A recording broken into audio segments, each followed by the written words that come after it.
Sabana. Are you ready? Kicau, kicau, kicau mania. Kicau, kicau, kicau mania. Kicau, kicau.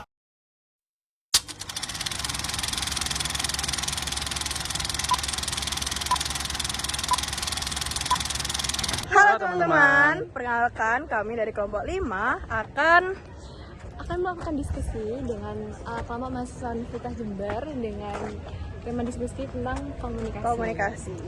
Oke. Assalamualaikum warahmatullahi wabarakatuh teman-teman.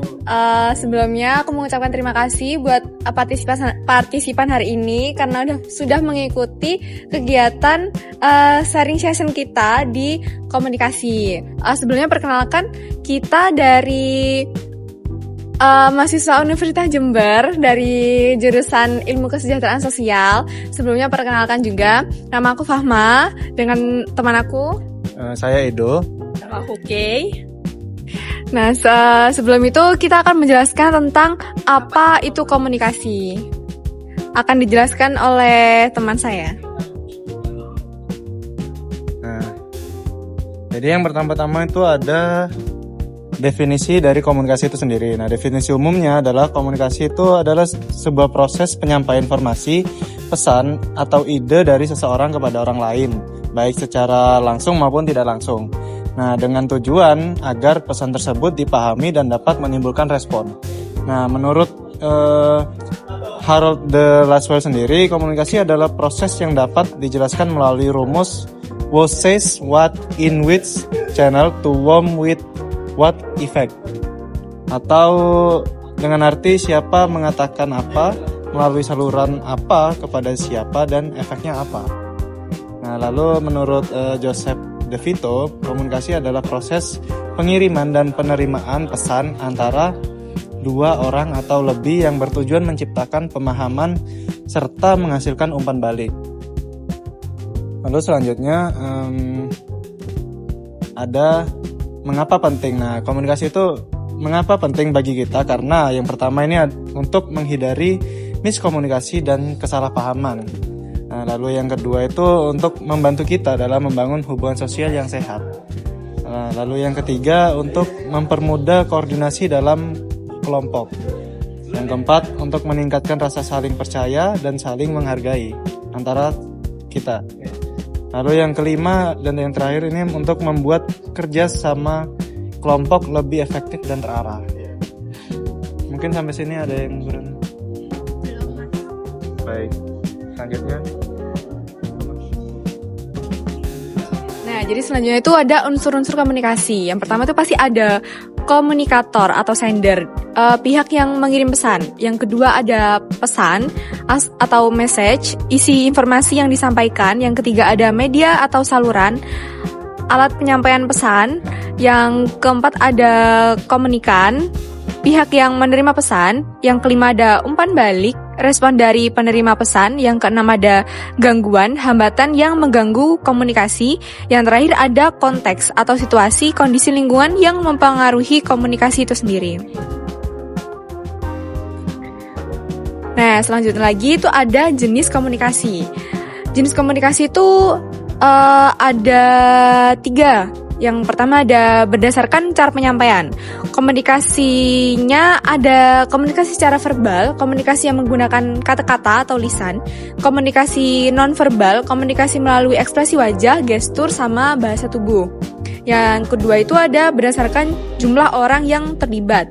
Yang pertama itu ada komunikasi interpersonal, komunikasi antara dua orang atau kayak ngobrol berdua gitu. Yang kedua ada komunikasi kelompok. Komunikasi dalam kelompok itu maksudnya kayak rapat, diskusi atau kerja kelompok. Yang terakhir itu ada komunikasi publik, komunikasi kepada banyak orang seperti presentasi, pidato, seperti itu. Yang ketiga ada komunikasi media, komunikasi tatap muka, komunikasi yang langsung tanpa perantara. Yang terakhir ada komunikasi digital online, komunikasi melalui chat, media sosial, atau email. Yang selanjutnya di sini ada ciri komunikasi yang baik. Gimana sih ciri komunikasi yang baik itu?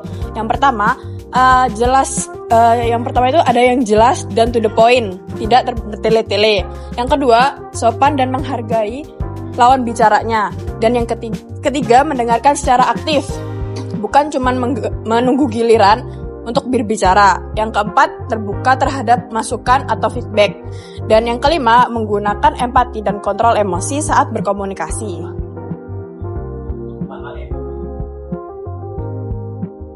Apa sih hambatannya? Yang pertama, hambatannya sendiri itu ada perbedaan persepsi, yang dimana pesan yang sama bisa dipahami berbeda oleh setiap orang karena latar belakang dan cara berpikir yang tidak sama, sehingga mudah menimbulkan salah paham. Lalu yang kedua, ada kurangnya mendengarkan aktif. Banyak orang yang lebih fokus ingin membalas atau membela diri daripada benar-benar mendengarkan. Akibatnya komunikasi jadi tidak nyambung. Lalu yang ketiga, ada gangguan emosi atau suasana. Seperti kita tadi itu ada kesalahan paham, jadinya ada yang emosi juga. Komunikasi ini sering tidak aktif ketika seseorang sedang marah atau terburu-buru dalam kondisi yang tidak nyaman, sehingga pesan yang disampaikan dengan nada yang kurang baik dan memicu konflik. Begitu.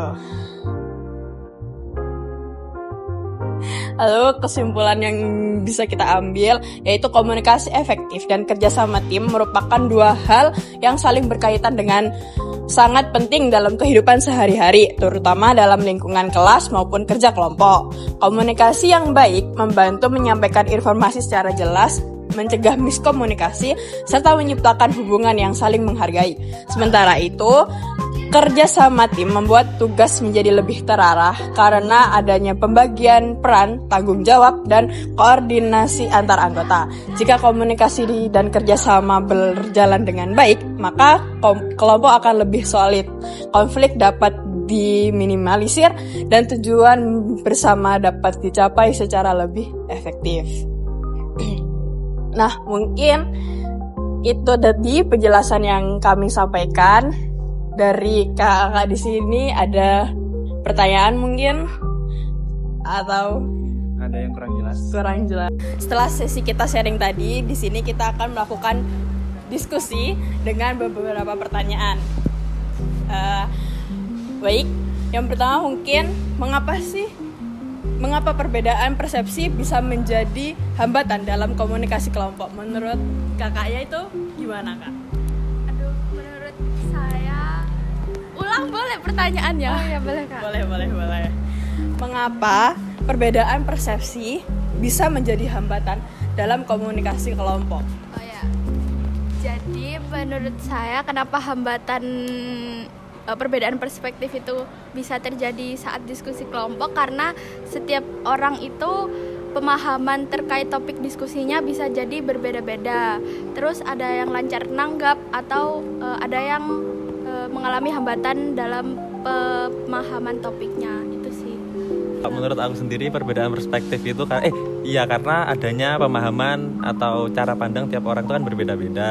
Jadi nanti pada saat diskusi pastikan mereka punya budayanya masing-masing. Budaya yang dimaksud kayak budayanya pemikiran seperti itu. Jadi kenapa perspektif berbeda itu mengganggu ya karena mereka punya cara pandang yang berbeda dari masing-masing individu seperti itu.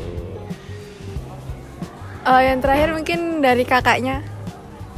Mungkin dari aku sendiri ya, kan setiap orang kan pasti beda-beda ya, antara cara menanggapinya dan juga cara berpikirnya kan juga beda, dan kemungkinan hambatannya bisa jadi konflik lah, soalnya kan di setiap orang-orang kan beda antara bagaimana cara menafsirkannya, pesannya itu gimana, dan juga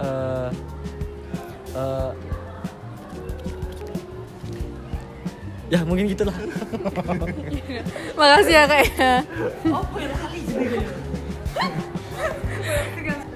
Oke, Kak. Oke. Sekarang lanjut ke pertanyaan kedua. Yang pertanyaan selanjutnya ini mungkin yang terakhir juga. Menurut kakak ini bagaimana cara mengatasi perbedaan persepsi agar tidak menimbulkan konflik dalam kelompok tersebut? Mungkin dari kakak ya? Atau dari Kak Alif dulu? Baik, mungkin dari aku sendiri untuk bicara dengan kelompok ya, bisa ditanyakan lagi, misal ada yang bingung atau gimana, ini agar tidak tidak miskom juga lah, untuk dari kelompok dengan kelompok yang lain. Kalau dari saya sendiri itu tentunya kita perlu mendengarkan secara terbuka, komunikasi secara terbuka, kita bisa jadi good listener. Dan selain itu juga kita kita tuh tidak ada tumpang tindih antara pembicara satu dan pembicara yang kedua. Jadi kita bisa saling komunikatif satu sama lain seperti itu. Mungkin dari Kak ada tanggapan lain. Jadi menurut saya sebelum diskusi kelompok dimulai itu harus membuat yang namanya peraturan agar diskusi kelompok itu berjalan dengan lancar dan juga terarah. Contohnya bikin peraturan gak boleh main handphone agar dalam penyampaian perspektif maupun opini itu berjalan dengan lancar dan tidak terdistraksi dengan HP ya Mas ya. Baik, terima kasih kakak. Sebelumnya aku menyampaikan terima kasih buat kakak semuanya atas kesempatannya hari ini, udah meluangkan waktu untuk diskusi bersama kita tentang komunikasi hari ini. Sebelumnya saya tutup. Assalamualaikum warahmatullahi wabarakatuh. Jadi dari kesempatan tersebut, kami dari Komba 5 telah menyelesaikan diskusi dengan kelompok homogen dari mahasiswa Universitas Jember juga. Kami mengucapkan terima kasih buat semuanya partisipan yang sudah mengikuti diskusi kita hari ini. Maaf, wassalamualaikum warahmatullahi wabarakatuh.